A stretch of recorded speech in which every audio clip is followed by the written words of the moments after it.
નમસ્કાર દોસ્તો, હું આપનો મિત્ર ફિલસુફ દિનેશ કણેત આપ સર્વનું હાર્દિક સ્વાગત કરું છું આપના પોતાના સૈયારા પ્લેટફોર્મ કણેત ગાઈડન્સ પર. દોસ્તો જે છે એ ગઈકાલે આપણી પાસે એક ન્યૂઝ આવ્યા હતા અને એ ન્યૂઝમાં જે છે આપ જોવો છો કે દોસ્તો પૂર્વ જે છે એ વડાપ્રધાન શ્રી, અર્થશાસ્ત્રી શ્રી અને દેશના જે છે વિકાસના ભાગીદાર એવા જે છે એ મનમોહનસિંહજી છે એમનું નિધન થઈ ગયું છે. તો એક સામાન્ય રીતે દોસ્તો જે છે માણસને પ્રશ્ન થાય કે સર મનમોહનસિંહ જે છે એ આટલી મોટી શખ્સિયત હતા, આટલા મોટા વ્યક્તિ હતા, એમના માનમાં જે છે એ રાષ્ટ્રીય શોક પણ જાહેર કરવામાં આવ્યો છે. તો આ મનમોહનસિંહ જે છે એમનું નિધન થઈ ગયું છે દોસ્તો. દેશમાં જે છે એક શોકની લાગણી છે, ભારત સરકારે જે છે શોક વ્યક્ત કર્યો છે. તો અહીંયાથી આપણે એક ક્વેશ્ચન થાય કે ભાઈ આજ જે છે એ મનમોહનસિંહની જે જર્ની હતી એમાંથી જે છે આપણને શું શીખવા મળે છે અને સ્પર્ધાત્મક પરીક્ષા લક્ષી આપણને કઈ કઈ બાબતો જે છે ભવિષ્યની પરીક્ષામાં ઉપયોગી નીવડશે. આ તમામ બાબતો જે છે એ આજે મારે અને તમારે ચર્ચા કરવાની થાય છે મનમોહનસિંહના જે છે નિધન સમય. એક જે છે તમારા માટે યુટ્યુબમાં જેટલા બી લેક્ચર હશે દોસ્તો એના માટે એક નવું ઇનિશિયેટિવ આપના માટે લીધું છે મેં કે હવે પછી જે પણ યુટ્યુબમાં આપણે કરંટ બેઝ અથવા તો અન્ય કોઈ ભરતી બાબતના લેક્ચર લેશું ત્યારે હું તમને ઓલરેડી કહી દઈશ કે ભાઈ આપણે ત્યાં આ જે છે એ ટોપિક કરાવવામાં આવશે. એ ટોપિક તમને કઈ પરીક્ષામાં ઉપયોગી કેવી રીતે થશે.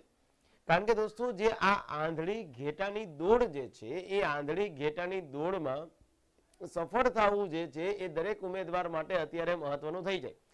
એવા સમયે જે છે આપણને જો ટુ ધી પોઈન્ટ ક્વેશ્ચન આપણને મળી જાય તો ત્યાં આપણને જે છે વાંધો ન આવે. હેને કે એક ચોપડી વાંચવા કરતા ચોપડીમાંથી આપેલા એવા ટોપિક કે જે આપણી પરીક્ષા લક્ષી છે એ વાંચીએ તો આપણે પરીક્ષામાં જે છે સફળતાની જે છે એ ચાર ચાંદ લાગવાના કોઈ પણ પ્રકારની શંકા ઉપજાવે નહીં. તો એક જો આપ લોકો દોસ્તો જે છે એ જીપીએસસી ની પ્રિપેરેશન કરતા હોય યા પીએસઆઈ ની પ્રિપેરેશન કરતા હોય, મતલબ કે કોઈ પણ એવી એજન્સી છે કે જે સુપર ક્લાસ 3 લેવલની પરીક્ષા લે છે, આનું જે છે આયોજન કરતા હોય તો આ ટોપિક જે છે એ તમને શાસન પર ઉદારીકરણ, ખાનગીકરણ અને વૈશ્વિકીકરણના પ્રભાવ આવો એક ટોપિક છે. આ ટોપિક જે છે એમાંથી તમને મનમોહનસિંહની જે છે એ લાઈફમાંથી શીખવા મળશે. બીકોઝ આજે જે છે હું તમને અહીંયા એલપીજી પોલિસી પણ સમજાવવાનો છું. તો આ પોલિસી જે છે એ તમને જીપીએસસી માટે ઉપયોગી થશે, પીએસઆઈ માટે ઉપયોગી થશે. અને એના સિવાય તમારામાંથી જે કોઈ ઉમેદવારો ક્લાસ 3 ની પ્રિપેરેશન કરતા હોય એમના માટે આ ટોપિક જે છે એ વર્તમાન પ્રવાહનો રહેશે. વર્તમાન પ્રવાહ પ્લસ જીકે ના જે અમુક જે છે એ નોટેબલ ટોપિક છે કે જેમાં હું અને તમે આમાં ચર્ચા કરવાના છે મનમોહનસિંહના સમયગાળામાં થયેલા કાર્યો. તો એ જીકે ના ફોર્મમાં તમને ઉપયોગી થશે અને આ જે છે એ તમને પીએસઆઈ અથવા તો જે છે જીપીએસસી ના ફોર્મમાં ઉપયોગી થશે. ઠીક છે, ચલો તો આગળ વધીએ. વાત એ થઈ છે દોસ્તો કે આપણે ત્યાં જે છે દેશના પ્રથમ એવા શીખ અને ચોથા સૌથી લાંબો સમય સુધી રહેનારા વડાપ્રધાન ડોક્ટર મનમોહનસિંહ જે છે એમનું નિધન થયું છે. ઓફિશિયલ જે છે એ all India institute of medical science AIIMS દ્વારા જે છે એમ્સ દિલ્હી દ્વારા એમના ડોક્ટરે પુષ્ટિ કરી દીધી છે અને એ ધ્યાન જે છે એ આપણે જોવાનું થાય છે કે ભાઈ all India institute of medical સાયન્સમાં એમની જે છે એ નિધન થાય છે. કેટલા તો કે 92 વર્ષે દોસ્તો. કેટલા વર્ષે? 92 વર્ષે જે છે એ મનમોહનસિંહનું નિધન થયું. ક્વેશ્ચન એ થયો કે મનમોહનસિંહનું જે છે નિધન થવાથી દોસ્તો આપણા દેશમાં જે છે એ રાષ્ટ્રીય શોક છે અને રાષ્ટ્રીય શોક જાહેર કરવામાં આવ્યો 7 દિવસ. એક્ઝામમાં ક્વેશ્ચન થશે દોસ્તો કે રાષ્ટ્રીય શોક જાહેર કેવી રીતે થાય. આપણે ત્યાં દોસ્તો જે છે સ્પેશિયલી આના માટે એક રાષ્ટ્રધ્વજ સંહિતા જે છે એ યાદ રાખવી જરૂરી છે. રાષ્ટ્રધ્વજ ફરકાવવા માટેના નિયમો હોય એને કહેવામાં આવશે રાષ્ટ્રધ્વજ સંહિતા. આ રાષ્ટ્રધ્વજ ફરકાવવાના માટેના નિયમ છે જે 2002 માં બનાવવામાં આવ્યા. એ રાષ્ટ્રધ્વજ સંહિતામાં દોસ્તો લખેલું છે કે તમે રાષ્ટ્રધ્વજ જે છે એ કોઈ ખાનગી સ્થળોએ ફરકાવી શકો. આપ જે છે એ કોઈ ખાનગી સ્થળોએ ફરકાવી શકો. આવું પહેલા નહોતું, પરંતુ એક આપણા દેશમાં નવીન જિંદાલ કેસ થઈ ગયો છે. આ નવીન જિંદાલ કેસ બાદ જે છે આપણે સુપ્રીમ કોર્ટે ચુકાદો આપ્યો. એક બીજી બાબત કે જ્યારે કોઈ પણ કટોકટી જે છે ભારત દેશમાં આવે તો રાષ્ટ્રધ્વજ હંમેશા ઉલટો ફરકાવવામાં આવશે. કટોકટી સમયે ભારત દેશનો રાષ્ટ્રધ્વજ હંમેશા કેવો હશે તો કે ઉલટો ફરકાવવામાં આવશે. અને જ્યારે દોસ્તો જે છે એ કોઈ ગણમાન્ય વ્યક્તિ આપણા દેશમાંથી જે છે એ જતું રહીએ તો ત્યારે રાષ્ટ્રીય શોક જાહેર કરવામાં આવે આ ગણમાન્ય વ્યક્તિ કદાચ ભારતના પણ હોઈ શકે અને આ ગણમાન્ય વ્યક્તિ કદાચ કોઈ વિદેશના પણ હોઈ શકે. જેમ કે આપણે ત્યાં જે છે સાઉથ આફ્રિકાના ગાંધી એટલે કોણ, તો કે નેલ્સન મંડેલા. આ તો સાઉથ આફ્રિકાના હતા. એમનું નિધન થયું ત્યારે પણ ભારત સરકારે જે છે એ શોક જે છે એ જાહેર કર્યો હતો. અને જ્યારે ભારત દેશમાં જે છે કોઈ રાષ્ટ્રીય શોક જાહેર કરવામાં આવે ત્યારે રાષ્ટ્રધ્વજ જે છે એ અડધી કાઠીએ ફરકાવવામાં આવશે. આ યાદ રાખજો. મતલબ કે આન બાન શાન ભારત દેશનો રાષ્ટ્રધ્વજ જે છે એ ટોચ ઉપર ફરકે છે. પણ ભારત દેશનો એવો ગણમાન્ય વ્યક્તિ હતો કે જે અહીંથી જતો રહ્યો છે, એટલા માટે થઈ અને રાષ્ટ્રધ્વજ જે છે એ આન બાન શાન આપણો ટોચ ઉપર ફરકે છે, એને આપણે વચ્ચે લઈ લઈએ છીએ, અડધી કાઠીએ લઈ લઈએ છીએ કે ભાઈ તમારા માનમાં રાષ્ટ્રધ્વજને અમે ઝુકાવી દઈએ છીએ, કારણ કે તમારું દેશમાં પ્રધાન એટલું છે. તો એક તમારે જે છે એ આ ફોર્મમાં યાદ રાખવાનું થાય છે, રાષ્ટ્રધ્વજ સંહિતા 2002. ઓકે, આગળ વધો. તેમનો થોડોક પરિચય એવો છે દોસ્તો કે 1932માં જ્યારે પંજાબ પ્રાંત હતું, મતલબ કે જ્યારે જે છે એ બ્રિટિશ ઇન્ડિયનોએ શાસન હતું ત્યારે એમનો જન્મ થાય. પરિવાર જે છે એ ખત્રી પૃષ્ઠભૂમિ જે છે અને શીખ વેપારીઓનો હતો. નાની ઉંમરમાં જ જે છે એ મનમોહનસિંહના માતાનું નિધન થઈ ગયું હતું. ત્યારબાદ એમના દાદી જે છે જમના દેવી, આ ખાસ યાદ રાખજો, જમના દેવીએ જે છે એ મનમોહનસિંહનો ઉછેર કર્યો હતો, એનાથી ખૂબ નજીક હતા. અભ્યાસ પૂર્ણ કર્યા બાદ મનમોહનસિંહ જે છે એ 2 યુનિવર્સિટીમાં મેઇનલી જે છે એઝ અ લેક્ચરર તરીકે હતા. એક જે છે દોસ્તો પંજાબ યુનિવર્સિટીમાં અને એક જે છે એ દિલ્હી યુનિવર્સિટીમાં જે છે લેક્ચરર હતા. આવો ક્વેશ્ચન પૂછી શકાય કે મનમોહનસિંહ જે છે એ જ્યારે પોતે પીએમ બન્યા અથવા તો સક્રિય રાજકારણમાં આવ્યા એની પહેલા જે છે એ ક્યાં જે હતા, તો તમારે યાદ રાખવાનું થાય છે પંજાબ યુનિવર્સિટી, દિલ્હી યુનિવર્સિટીમાં એઝ અ ઇકોનોમિક્સના જે છે એ સિનિયર લેક્ચરર તરીકે ફરજ પર હતા. પોતે જે છે એ 1962માં દોસ્તો ઓક્સફર્ડ યુનિવર્સિટીના જે છે એ ન્યુફિલ્ડ કોલેજમાંથી જે છે એ અર્થશાસ્ત્રમાં ડીફિલની ડિગ્રી ધરાવે છે. એની સાથે જે છે એ united nation conference on trade and development, united nation conference on trade and ડેવલપમેન્ટમાં પણ કામ કર્યું. વાણિજ્ય મંત્રાલયમાં જે છે એ એક તો આર્થિક સલાહકાર રહ્યા હતા. 1972માં નાણાં મંત્રાલયમાં મુખ્ય આર્થિક સલાહકાર. આ ખાસ યાદ રાખજો દોસ્તો, 85 થી 87 હે ને એ યોજના આયોગના ઉપાધ્યક્ષ હતા, પણ એની પહેલા 82 થી 85 આરબીઆઈના કેટલામાં 15માં ગવર્નર હતા અને 1991માં જે છે એ 22માં નાણામંત્રી બન્યા હતા. યસ, હવે આપણે સમજવાનું એ છે દોસ્તો કે આપણે મનમોહનસિંહ છે એમને આટલા બધા યાદ કેમ કરીએ છીએ. નો ડાઉટ દોસ્તો એમનો જે છે એ વિઝન હતું, એમનો જે છે એ દેશના વિકાસમાં અને એમાં અર્થતંત્રની દ્રષ્ટિએ જે છે એ ભાગીદારી હતી અને એમના વિઝનના લીધે જ દોસ્તો જે છે એ ભારત દેશમાં અત્યારે આપણે જે છે એ એક પણ વખત કટોકટી લાગુ થઈ નહીં, નાણાકીય કટોકટી. જો કદાચ મનમોહનસિંહ ન હોત તો આપણા દેશમાં દોસ્તો નાણાકીય કટોકટી આવી જાત. એ યાદ રાખીએ છીએ મનમોહનસિંહને દોસ્તો, એના માટે સૌથી મહત્વની વાત છે 1991 ના એલપીજી પોલિસી, એલપીજી સુધારા. આપણે ત્યાં દોસ્તો કોઈ પણ પ્રકારના જે છે એ આવક થતી હોય એની સામે આપણને જાવક થતી હોય. એલપીજી સુધારા આપણને શું સૂચવે છે કે દોસ્તો આપણે ત્યાં જે છે એ એક્ઝિમ થવું જોઈએ, એક્સપોર્ટ ઇમ્પોર્ટ થવું જોઈએ. પણ 91 પહેલા આપણી પરિસ્થિતિ એવી થઈ ગઈ હતી કે આપણે ત્યાં બધું ઇમ્પોર્ટ જ કરવાનું થતું હતું. યાની કે ઇમ્પોર્ટ કરવાનું થાય તો આપણે એમને પૈસા ચૂકવવાના થાય, તો વિદેશી હુંડિયામણ આપણાથી ઓછું થાય. પણ આપણે એક્સપોર્ટ ઓછું કરતા હતા. એક્સપોર્ટ ઓછું એટલા માટે કરતા હતા કારણ કે દેશમાં જે સરકાર હતી એમની પોલિસી જે છે એ ઉદારીકરણ બાબતની, ખાનગીકરણ બાબતની, વૈશ્વિકીકરણ બાબતની નહોતી. એવા સમયે દોસ્તો જે છે માત્ર બહુ ઓછો સમય સુધી ચાલે એટલા જ પૈસા જ્યારે જે છે ભારત સરકાર પાસે હતા, ભારત દેશે જે છે એ નાણાકીય કટોકટી લગાવવી પડે એવી પરિસ્થિતિમાં હતા. પણ ત્યારે જે છે એ નાણામંત્રી તરીકે જે છે એ મનમોહનસિંહ અને પીએમ તરીકે જે છે એ વ્યક્તિ કોણ હતા, તો કે પીવી નરસિમ્હા રાવ. આમણે બહુ સારા જે છે એ સમયને ટેકલ કર્યો. આ એલપીજી પોલિસી શું છે પેલા એ સમજી લઈએ. એલપીજી લિબરલાઇઝેશન દોસ્તો, હે ને, આને શું કહેવાય, ઉદારીકરણ. એની સામે દોસ્તો પી ફોર પ્રાઇવેટલાઇઝેશન, મતલબ કે ખાનગીકરણ, અને જી ફોર ગ્લોબલાઇઝેશન એટલે શું થશે દોસ્તો, વૈશ્વિકીકરણ. મતલબ કે જ્યારે આપણે ત્યાં જે છે એ વર્લ્ડ બેંક અને ઇન્ટરનેશનલ મોનેટરી ફંડ આમની મધ્યસ્થી હોવાના નાતે, આની મધ્યસ્થીના લીધે જે છે શું થયું, તો કે આપણે એલપીજી પોલિસી લાવ્યા.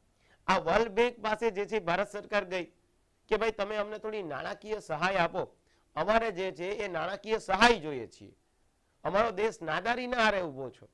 એવા સમયે દોસ્તો જે છે વર્લ્ડ બેંકે કીધું કે અમે તમને પૈસા તો આપીએ, પણ આપ થોડું એ તો વિચારો કે આપણો દેશ નાદારીમાં શું કામ ઉભો છે ભાઈ? બીકોઝ આપના દેશમાં જે છે ધંધા રોજગાર કરવા માટે થઈ અને જે છે અન્ય કોઈ લોકો આવે છે તો આપ પરમિશન આપવામાં બહુ બધી ડિલે કરો છો. આપ વિચારો તો ખરી કે આપના ત્યાં જે છે એ નકરું બધું જે છે એ શું થઈ જાય છે? ઇમ્પોર્ટ જ થઈ જાય છે. એક્સપોર્ટ તો આપ કરતા જ નથી, યાની કે તમારી પાસે કોઈ ફંડ તો બચ્યું જ નહીં. આપણી પાસે દોસ્તો જે છે કુદરતી જે છે નિર્ભરતા વધારે હોવાના નાતે પ્રશ્ન એ થાય કે ભાઈ આપણી પાસે નેચરલ ગુડ્સ, ચા, કોફી, રબર, તમાકુ વધારે છે, પણ આપણી પાસે ક્રૂડ ઓઇલ જેટલી જરૂરિયાત છે એટલું નથી. એટલે કહેવાનો તાત્પર્ય એ થયો કે ભાઈ ઉદારીકરણ એટલે જે છે એ મનમોહનસિંહને જે છે એ સમજાવવામાં આવ્યો કે ભાઈ આપ આવું કંઈક કરો, અને એની થોડા રિફોર્મ કર્યા કે ભાઈ હવે અમે ધંધા રોજગાર પ્રત્યે શું થશું? તો કે ભાઈ ઉદાર થશું, લિબરલ થશું. કેવી રીતે ધંધા રોજગાર પ્રત્યે આપણે જે છે એ ઉદાર થશું એ તમારે જોવાનું થાય છે. પેલું કે ભાઈ સરકાર હસ્તકના ઉદ્યોગ અમે ઓછા કરી દઈશું.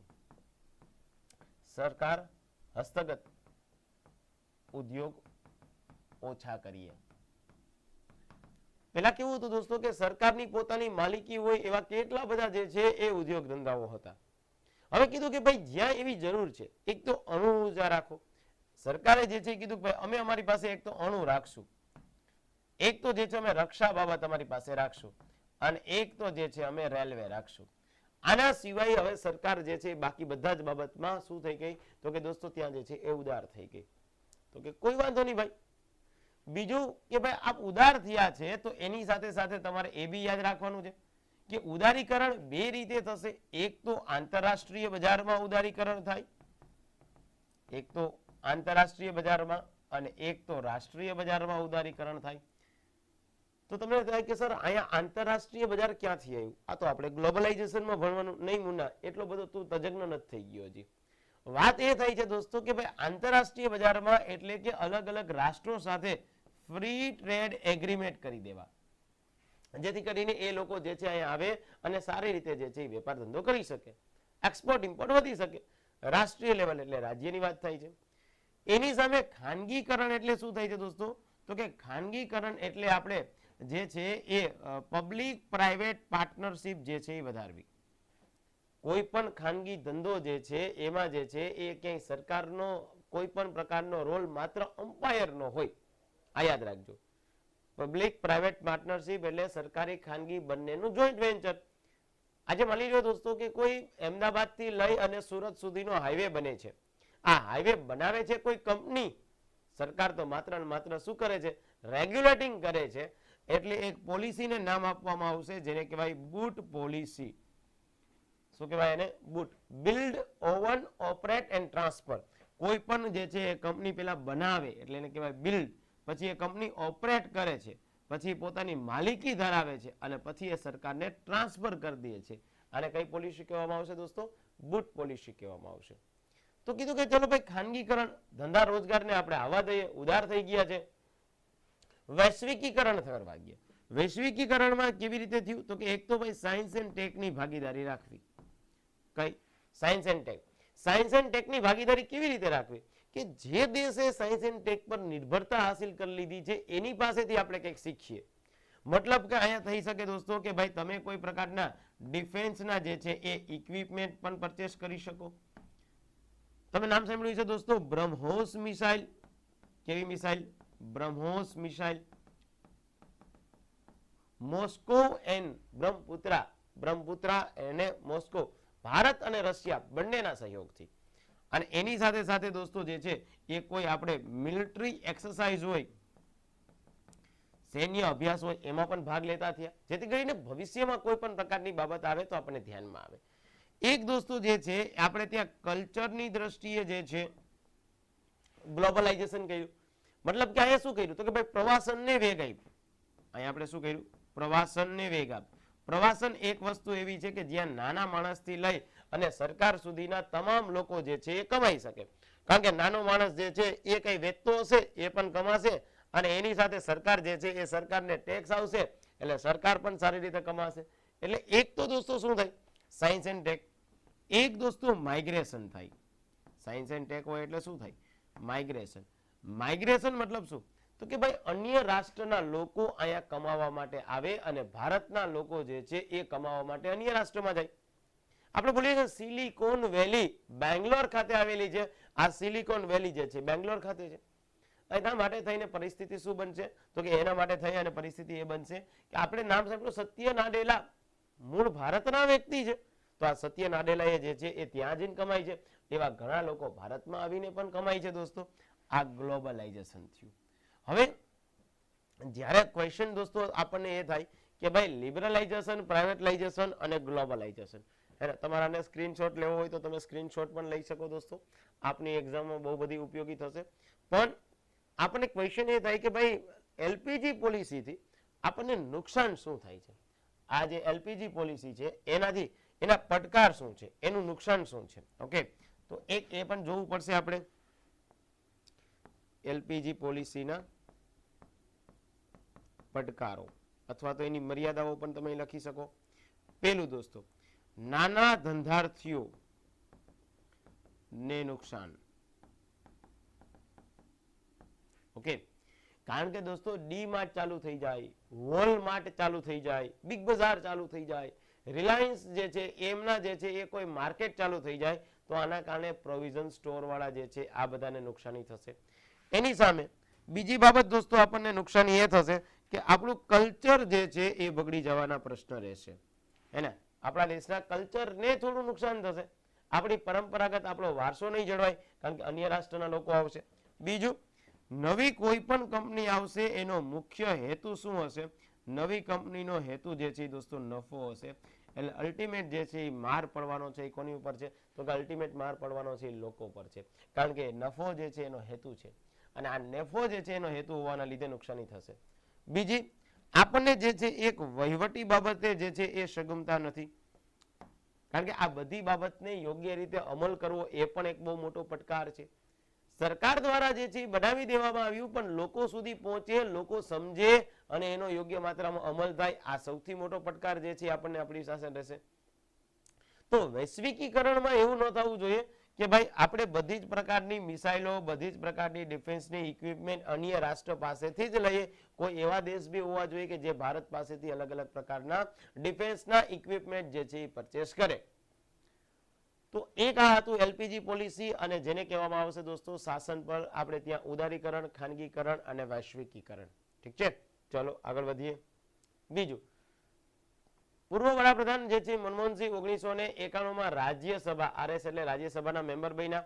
1998 થી 2004 સુધી દોસ્તો લીડર ઓફ ઓપોઝિશન એટલે કે વિરોધ પક્ષના જે છે એ નેતા બન્યા હતા અને 2004 જે છે એ દેશના પીએમ બન્યા હતા. ઓકે, હવે મારે તમારે એ સમજવાનું છે દોસ્તો કે પેલી ટર્મ હતી આ 2004 થી લઈ અને 2009. આ પેલી ટર્મમાં જે છે એ મનમોહનસિંહે જે છે એ કયા કયા કામ કરેલા છે. ઓકે, એમાં સૌથી મોટું કામ છે દોસ્તો એક તો નરેગા, હે ને, national rural employment guarantee act. પેલા તો નરેગા હતું, આનો અમલ થશે દોસ્તો 2006. તો 2005 દોસ્તો આવ્યો નરેગા. શું આવ્યું? નરેગા. પણ એને જે છે આપણે અમલ ક્યારે કરાવ્યો દોસ્તો તો કે 2006 અમલ કરાવ્યો છે. એને ક્યાંથી અમલ કરાવ્યો છે? આંધ્રપ્રદેશના અનંતપુર જિલ્લાથી. હે ને, આને શું કહેવાય? National rural employment guarantee act. શું છે એ તમને સમજાવવું છે. ત્યારબાદ 2007 આવી જેમાં 120 બીજા જિલ્લાઓ હતા ત્યાં લાગુ કર્યું. 2008 દોસ્તો સમગ્ર ભારતમાં લાગુ કર્યું છે અને 2009 ની 2 ઓક્ટોબરના રોજ આ જે છે એ નરેગા હતું એમાં મહાત્મા ગાંધીનું નામ જોડી દીધું એટલે શું બની ગયું? MNREGA. Mahatma Gandhi national rural employment guarantee act. Done. Okay, શું થાય છે એ સમજી લો દોસ્તો. દેશની સૌથી મોટી યોજના છે જે આપણે ત્યાં જે છે એ મનમોહનસિંહના સમયમાં લાવવામાં આવી. કોઈ વ્યક્તિ અનએમ્પ્લોયમેન્ટ છે, કોઈ વ્યક્તિ બેરોજગાર છે અને બેરોજગાર વ્યક્તિ જે છે એ પંચાયતમાં જાય અને આ મનરેગાનું જોબ કાર્ડ કઢાવે છે દોસ્તો, તો મનરેગાના જોબ કાર્ડ ઇસ્યુ થયાના 14 દિવસમાં જે છે એમને રોજગારી મળશે દોસ્તો. કેટલા દિવસમાં? 14 દિવસમાં એને રોજગારી મળશે. એટલે તો નામ આપ્યું છે ને Mahatma Gandhi national rural employment guarantee act. આ એક્ટ છે અને એ જે છે એ જો 14 દિવસમાં રોજગારી નહીં મળે તો 15મા દિવસથી જે છે એ જેટલું ભથ્થું હોય એના 50% મળશે. અને સરકારે જે છે એ નક્કી કર્યું છે કે ભાઈ વાર્ષિક 100 દિવસ તો રોજગારી મળવી જ જોઈએ. કેટલા દિવસ? અને જો દુષ્કાળ પીડિત છે તો દુષ્કાળ પીડિત જે છે એ વિસ્તારમાં 150 દિવસ રોજગારી મળવી જોઈએ. આ યાદ રાખજો. તો કહેવાનો તાત્પર્ય દોસ્તો એ થઈ ગયો છે કે મનરેગા જે છે આ સૌથી મોટી જે છે એ સ્કીમ લાવવામાં આવી હતી અને એ સ્કીમ જે છે એ અત્યારે કન્ટિન્યુ છે બીકોઝ એના ઘણા બધા જે છે એ પરિણામ આપણને જે છે એ મળ્યા છે. ત્યારબાદ નેશનલ રૂરલ હેલ્થ મિશન આરોગ્ય માટે થઈ અને મિશન જે છે એ 2005માં ચલાવ્યું હતું. અત્યારે પણ જે દોસ્તો ગવર્નન્સના દિશામાં જ્યારે વાત કરીએ છીએ, જ્યારે આપ લોકો જીપીએસસી આપવા જાઓ છો, પીએસઆઈ આપવા જાઓ છો, અત્યારે પણ એક ટોપિક તરીકે માહિતીનો અધિકાર જે છે એ આવે છે. તો આપ સમજી શકો કે જે 2005માં કાયદો બનાવ્યો હતો એ અત્યારે 2024માં હજી એમને અડીખમ છે. તો મનમોહનસિંહની દૂરદ્રષ્ટિ કેટલી હશે કે આરટીઆઈ બાબત જે છે, આરટીઆઈ રાઇટ ટુ ઇન્ફોર્મેશન, કોઈ પણ વ્યક્તિ ભારત દેશમાં જાહેર હિત હોય એવી તમામ પ્રકારની માહિતી જે છે સરકાર પાસેથી માંગી શકે. આરટીઆઈ જે છે એ રાઇટ ટુ ઇન્ફોર્મેશન એ જે છે એ 2005માં ભારતમાં લાગુ થયો અને 2000 ને જે છે એ આપણે ત્યાં 10માં ગુજરાતમાં લાગુ થયું. તમે કોઈ પણ પ્રકારની માહિતી કે જે જાહેર હિત હોય, આ જાહેર હિતની માહિતી જે છે એ સરકાર પાસે માંગી શકો અને એ માહિતી જે છે એ 30 દિવસમાં આપવી જ પડે. જો 30 દિવસમાં સરકારનો અધિકારી તમને માહિતી ના આપે તો રોજના 250 થી લઈ અને 25,000 સુધીનો જે છે એ દંડ થાય. રોજના કેટલા? 250 અને મેક્સ કેટલા? 25,000. અને આ માહિતીથી આપ સંતુષ્ટ ન હોય દોસ્તો તો રાજ્યમાં જે છે એ બનાવવામાં આવ્યું છે સ્ટેટ ઇન્ફોર્મેશન કમિશન અને એની સામે જે છે એ કેન્દ્રમાં બનાવવામાં આવ્યું છે સેન્ટ્રલ ઇન્ફોર્મેશન કમિશન. આ એક્ટ પ્રમાણે આ બંનેમાં જે છે એ એક જે છે એ મુખ્ય માહિતી કમિશનર હશે અને પ્લસ 10 અન્ય કમિશનર રહેશે. આ ખાસ યાદ રાખજો. ઓકે, બીકોઝ ડીવાયએસઓ 2023માં પૂછાયેલો ક્વેશ્ચન છે. તો આ આરટીઆઈ છે. આરટીઆઈમાં દોસ્તો જે છે એ કોઈ બીપીએલ હોલ્ડર છે તો કોઈ પૈસા ભરવાના નથી, ઝીરો છે, હે ને, ફી છે નહીં, ઝીરો છે. પણ જો છે એ કોઈ નોન બીપીએલ હોલ્ડર છે તો એમણે જે છે એ 20 રૂપિયા ભરવાના થાય. ચલો, આરટીઆઈ વાળો મુદ્દો પૂરો કરી દીધો. મનમોહનસિંહ જે છે એમની જે છે બહુ મોટી સિદ્ધિ કહેવાય. ત્યારબાદ 2006માં food safety and standard authority of India. આજે દોસ્તો જે છે એ શરૂઆતમાં એક મેગીનો વિવાદ થયો તો આપણા ધ્યાનમાં હોવો જોઈએ. મેગી ખાવી જોઈએ ન ખાવી જોઈએ વગેરે બાબતો. ત્યારે જે છે એ કોઈ પણ પ્રોડક્ટ ખાવા લાયક છે કે નહીં તે નક્કી કરી દે કોણ? તો કે food safety and standard authority of India. આપણે ત્યાં આ જ સમયગાળામાં 2006માં માઇક્રો સ્મોલ મીડિયમ એન્ટરપ્રાઇઝ લઘુ નાના ઉદ્યોગ માટેનો પણ એક્ટ લાવવામાં આવ્યો હતો. એ પણ જે છે એ દૂરદ્રષ્ટિ કોની છે? મનમોહનસિંહજીની જ છે. ત્યારબાદ દોસ્તો જે છે એ મુંબઈમાં જે છે હુમલો કરવામાં આવ્યો આતંકવાદી દ્વારા 26/11, હે ને, આતંકવાદી કસાબ. અને ત્યારબાદ આતંકવાદીઓને જે છે એ કોઈ કમર તોડી નાખવા માટેનું કામ જો છે એ કર્યું હોય તો ત્યારની કેન્દ્ર સરકારે કર્યું હતું અને ત્યારે જે છે એક એજન્સી બનાવવામાં આવી હતી જેને કહેવાય નેશનલ ઇન્વેસ્ટિગેશન એજન્સી, હે ને, NIA. આતંકવાદીઓને જે છે એ રોકવા માટેની સંસ્થા છે જેને કહેવાય નેશનલ ઇન્વેસ્ટિગેશન એજન્સી. ઓકે, એનાથી આગળ વધીએ દોસ્તો કે મનમોહનસિંહે શિક્ષણ બાબતે પણ બહુ સારા કામ કર્યા હતા. આરટીઈ રાઇટ ટુ એજ્યુકેશન, આ યાદ રાખજો કે ભારત દેશમાં 2009માં આવ્યું પણ જો ગુજરાત કહીએ તો 2012 લખવાનું થશે આપણે. Okay, right to issue, right to education એટલે શું? તો કે શિક્ષણનો અધિકાર કોઈ પણ પ્રાઇવેટ સ્કૂલ છે એ પ્રાઇવેટ સ્કૂલ જે છે એ જ્યારે એમનું સત્ર ચાલુ થશે ત્યારે 25% જે છે એ ખાનગી સ્કૂલમાં અનામત રહેશે, જે પછાત વર્ગના બાળકો છે એના માટે. ખાનગી સ્કૂલમાં અનામત રહેશે. શેના માટે? જે પછાત વર્ગના બાળકો છે એમના માટે. ઠીક છે, ચલો. હવે એમની બીજી ટર્મ જે છે એમાં કામ કરવાના છે દોસ્તો.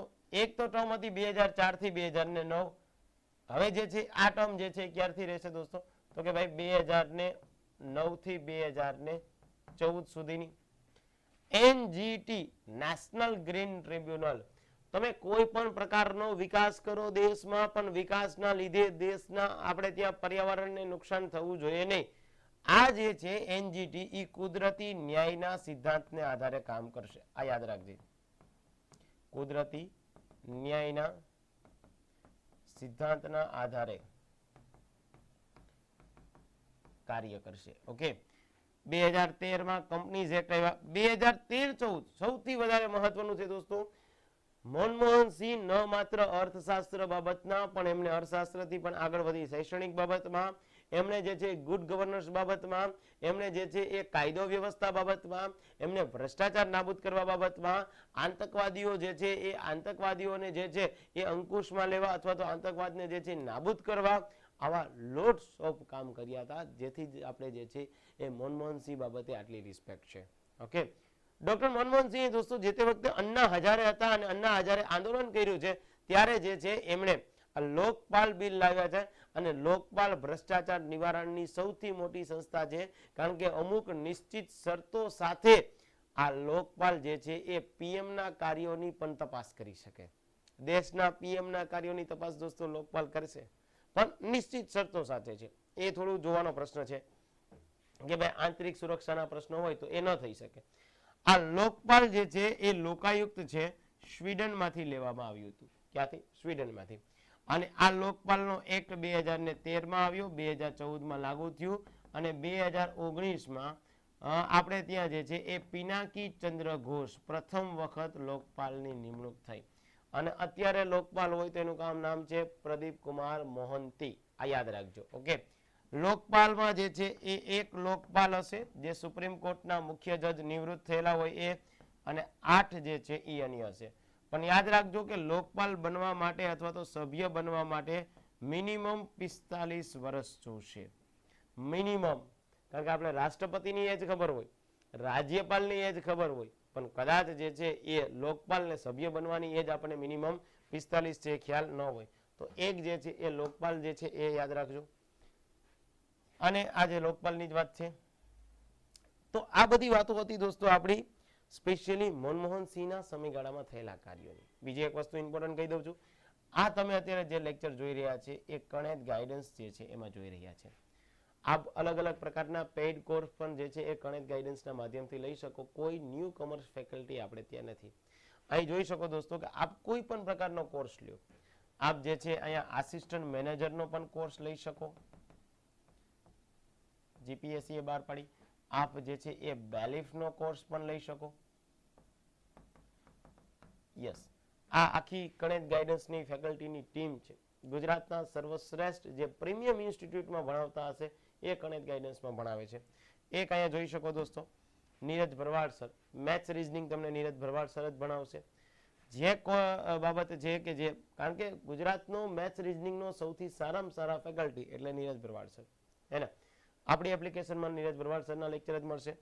અનિતા ઝોન મેડમ, ઇંગ્લિશમાં તમને જે છે એ બહુ મોટું નામ છે, આપ જોઈ શકો દોસ્તો. ત્યારબાદ હિરેન સોલંકી સર છે, એ પણ નીરજ ભરવાડ સરની સાથે સાથે મેથ્સ રીઝનિંગ લેશે. વિમલ ભટ્ટી સર છે દોસ્તો, સાયન્સ એન્ડ ટેક લે છે. આપણે ત્યાં જે છે એ જિગ્નેશ દાદા છે. આરએમસીની એક્ઝામની આપ તૈયારી કરતા હોય તેમાં કોમ્પ્યુટર વિષય બહુ મહત્વનો થાય. જિગ્નેશ દાદા જે છે જિગ્નેશભાઈ વાઢેર. એની સાથે રાઠોડ સર છે દોસ્તો. રાઠોડ સર ઇંગ્લિશ મેન્સ આપણી કોઈ પણ પરીક્ષા આપ લ્યો છો પ્રિલિમ્સ પ્લસ મેન્સ બંને આવી જાય છે. રાવલિયા સર છે દોસ્તો, ભૂગોળ લે છે. અને આ જે છે એ આપણે ત્યાં કેતન પટેલ સર છે, સાંસ્કૃતિક વારસો લે છે. તો આવા તજજ્ઞની ટીમ જે છે એ આપના સમક્ષ છે. આપે પેઇડ કોર્સ લેવો હોય તો આપે જે છે એ એપ્લિકેશન ડાઉનલોડ કરવી, કણેદ ગાઈડન્સ. એમાંથી આપને જે યોગ્ય લાગે તે કોર્સ લઈ શકો. હવે એક બીજી બાબત કહું છું દોસ્તો કે સામાન્ય રીતે એવું થતું હોય કે આપ લોકો ઘણી બધી પ્રિપેરેશન એક સાથે કરતા હોય. માની લે કે આ બધા ઇન્ડિવિજ્યુઅલ કોર્સ બી આપણી પાસે છે, પણ આ તમામ લોકોની જે છે એ લાગણીને ધ્યાનમાં રાખી એક કોર્સ આપણી પાસે ઓલ ઇન ફાઉન્ડેશન કોર્સ છે. આ કોર્સ લેશો તો તો આવા બધા તમામ પ્રકારના ટોપિક જે છે આમાં સમાવેશ થઈ જશે.